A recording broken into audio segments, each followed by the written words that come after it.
How's it going, everybody? Welcome to Inside the Dog Pound, the latest edition here on Time Warner Cable. I'm your host, Ben Heisler, and you're probably wondering, Ben, what happened to that little spiffy jacket of yours, that little sports coat that you like to wear here on the show? Well, it is here, and we'll meet the man that's wearing it right now. We are pleased to be joined by right-handed pitcher of the Fayetteville SwampDogs, Jhonny Montoya. That's a good-looking jacket on you, man. Yeah, man. How you doing? Pretty good, and yourself? I'm doing very well. Now, the SwampDogs are going to be playing their home playoff game come Thursday, August 6th, and we'll get to that with Jhonny in a little bit. But let's start by talking about how you ultimately got to Fayetteville and what led you here to this point as a late season addition. Well, first, thanks for having me on the show, man.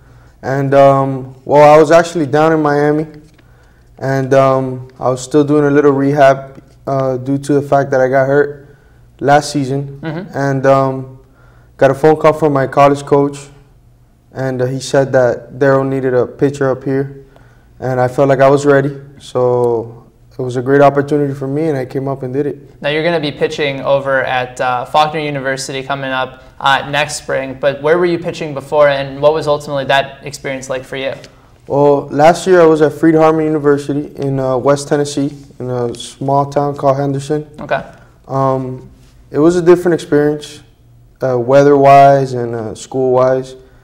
Unfortunately, I got hurt, wasn't able to finish out the season, and just finished out the school year, and that was pretty much it. Now, talk a little bit about your right-handed pitcher, and like to mix in that fastball. You also throw in a slider, I believe a changeup as well. Take me back to when you first started pitching, when you first knew that this is something that you might be doing for a long time. Well, I started off as a catcher. Really? Okay. And I always had a pretty good arm. I was an average hitter, Growing up, I wasn't the biggest guy in the world. So after my high school coach realized that, I couldn't hit too much, he noticed that I had a pretty good arm. He put me on the mound my sophomore year. And I played on a couple traveling teams throughout those summers, and I just became an all-time pitcher after my sophomore year. So what happened when you were learning how to pitch? What was that experience of going through? You obviously could throw the fastball, but how did you learn how to locate? How did you learn how to throw the breaking pitches? Was it a whole new type of transition for you? Well, yeah, it was. In the beginning, it was real difficult, learning how to control my fastball, the release points, learning a breaking ball, learning a changeup. It was all pretty tough, but so much repetition in so many games, you get used to it. And I got pretty good at it. Now, who taught you your windup? Because one of the legendary Jhonny Montoya trademarks of the windups, you got that big leg kick and allows you to sort of bring that right shoulder forward. Was that just a windup that you picked up from one of your coaches? Was it a windup that you watched and grew up watching? Like, how did you ultimately end up pitching the way that you do right now? Well, my freshman year of college, I went to Miami-Dade Junior College down in Miami. And our pitching coach always used to tell us to exaggerate our biting our shoulders so we can stay tucked in. So, I kind of grew on it, and I felt comfortable with that windup, and that's pretty much where I got it from. Now, you're originally from Caracas, Venezuela, so you're the furthest guy from the SwampDogs outside of the country. Did you grow up there? How much time did you spend in Venezuela? Because you also had some time in Miami as well. Well, I left Venezuela in, I believe, like 1998. Okay. And I came to Miami. Well, I actually lived in Canada for a year. And yeah. How was that? Oh, it was really different.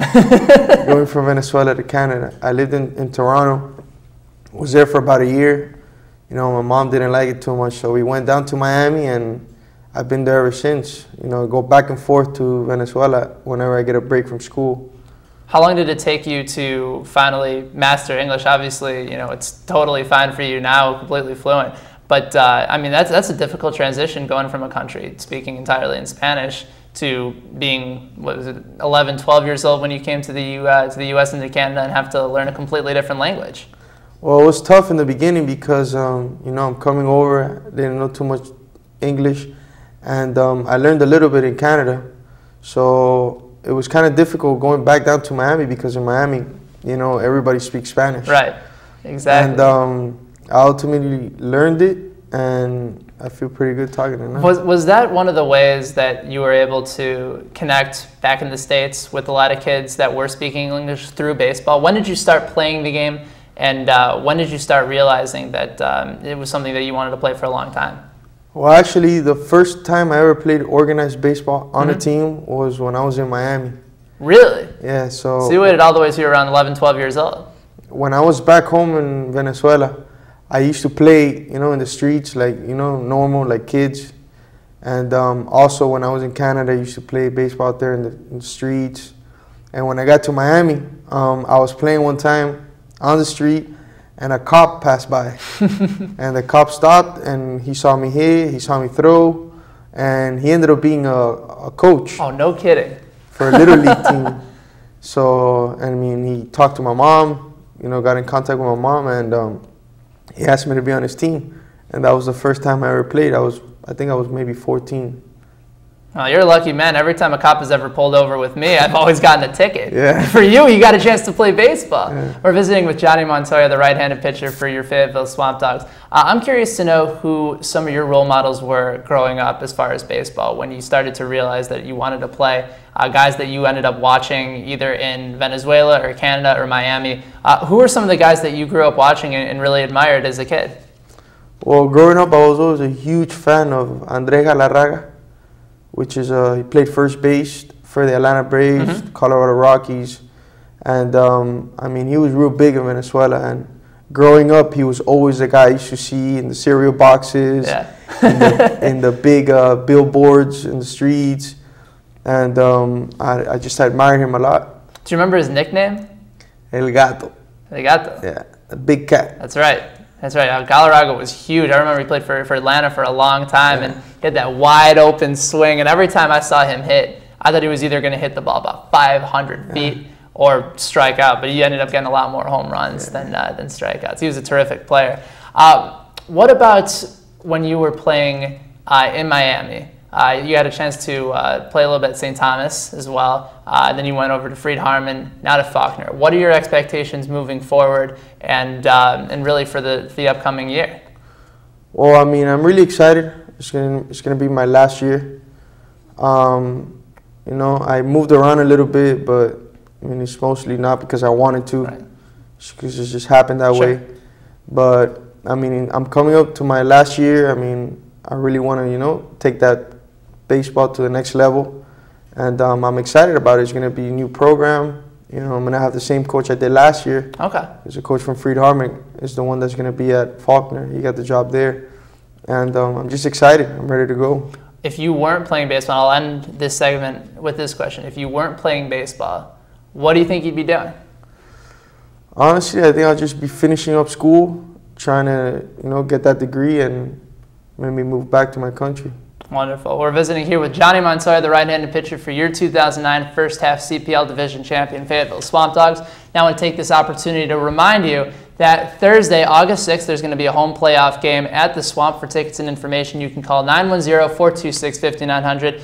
We will be back with Jhonny Montoya as we talk about that season, this season, right now on Inside the Dog Pound here on Time Warner Cable. Who let the dogs out? Who let the dogs out? Who let the dogs out? Who let the dogs? Welcome back, everybody. It's Inside the Dog Pound here on Time Warner Cable. I'm your host, Ben Heisler, joined by Jhonny Montoya, all the way from Caracas, Venezuela, here on the program. And Jhonny, let's talk a little bit about the Swamp Dog season to this point. You've been here since the second half, gotten a chance to throw some quality innings, some good starts for you, a 2-0 record. Assess the overall season to this point, what you've seen, what you've learned, and what you've enjoyed the most about being here in Fayetteville this summer. Well, it's been awesome. It's been an awesome experience. I'm happy the fact that the host parents open up their doors and accept me in their home and feel comfortable with me around. My teammates are great.